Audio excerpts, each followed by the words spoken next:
2 years ago, I was at a conference. I remember the parents. I remember who I was talking to. I remember even what we were talking about with their third grade child. And I received a phone call from the breast center. So I stepped out of the room and took the call, and it was someone notifying me that my mammogram that I had had the day before, there had been something suspicious within that mammogram. And honestly, I was inconvenienced. I thought, I don't want to come back. It's the end of the school year. I've got a lot to do. And I had always been monitored very closely because of the history of breast cancer in my family. My mom, my grandmother, my great aunt, 2 aunts, and then an aunt who had ovarian cancer. So I had would have an MRI once a year and a mammogram once a year. So this particular day, when I felt inconvenience because I had to leave my meeting, had to leave my school, had to go back to the breast center and have an ultrasound done, and everything turned out fine. So I thought, maybe I should just have genetic testing. That way, if I do not have the gene, then I won't have to be monitored as closely. My risk will be much lower. And so at this particular time, I thought, I'm going to see if this is something that we could follow through with. And so I talked to Joy at the breast center. It was just dear to my heart. I just feel like, in a way, she helped save my life. And so my mother and I met with Joy, and since Mother had already had breast cancer, they were going to do a swab to see if she had the BRCA2 gene or the BRCA1. And her results came back positive. So because of that, Joy recommended I be tested. They sent it off. My husband and I had gone to the beach. My boys were at camp. And so we thought, let's just go away for a few days. And I remember coming home from the beach, and Joy called and said, I have some news for you. The thing about learning that I had the gene was it still hurt. So, because I knew it was a possibility, but I thought I had been prepared through studying, talking to Joy. I felt like I was ready for that information. I'd prayed about it, and my husband and my parents, my family, they were also supportive.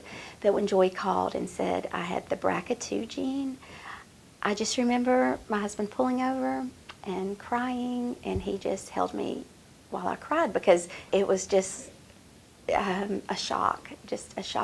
So I had a lot of decisions to make with my health, and since I tested positive, I continued to talk to Joy and talk to Sarah, my counselor, and my husband and I, we didn't know what to do. I met with Dr. Brock, my surgeon, and I had finally, through prayer and through all these conversations, I thought, I'm just going to have a double mastectomy and have a complete hysterectomy, because the BRCA2 gene increases your likelihood of breast cancer by 87% and ovarian cancer by 41%.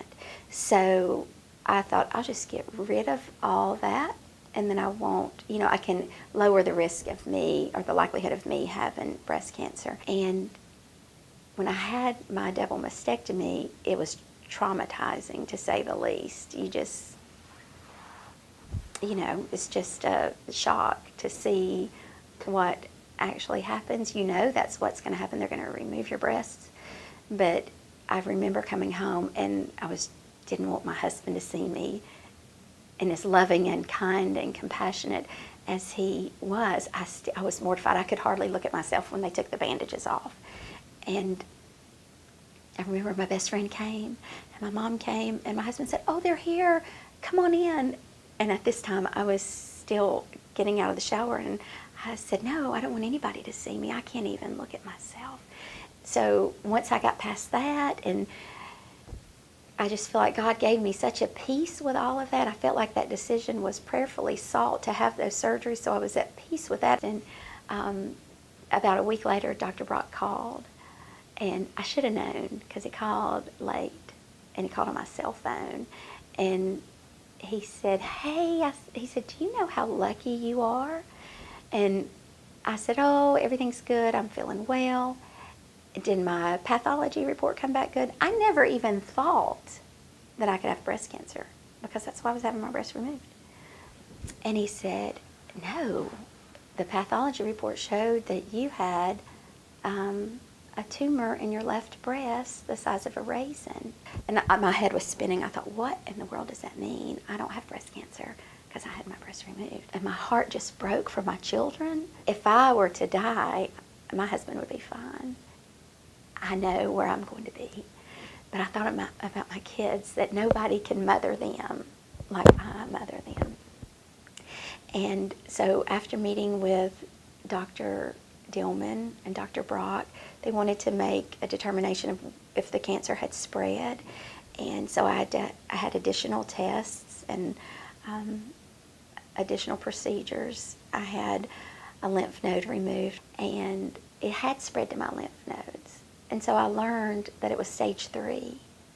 Had I not had the testing, I would not have had the surgery. And so, though I was monitored so closely for so long, my cancer was still stage 3. So it was quite progressive. And yeah, the testing, I would not have done the surgeries had I not had the testing. So knowledge is power. And that's the thing, the information, it just empowers you to make a decision that is best for you. So I always tell people not to fear that what you discover, because it just gives you will have the tools to make the right decision because of the support at the breast center and the medical professionals in our area. So yeah, had I not had it, I would never have had the mastectomy, and then I don't know when I would have found the cancer or if it had been too late. My mom is my hero. She has a very special place in my heart because had she not had the testing done, then I probably wouldn't have. And so, yeah, she has saved me. It's made me appreciate life, appreciate every moment, and love people, love the ones I'm with. And just every day I want people to look at me and see God's work.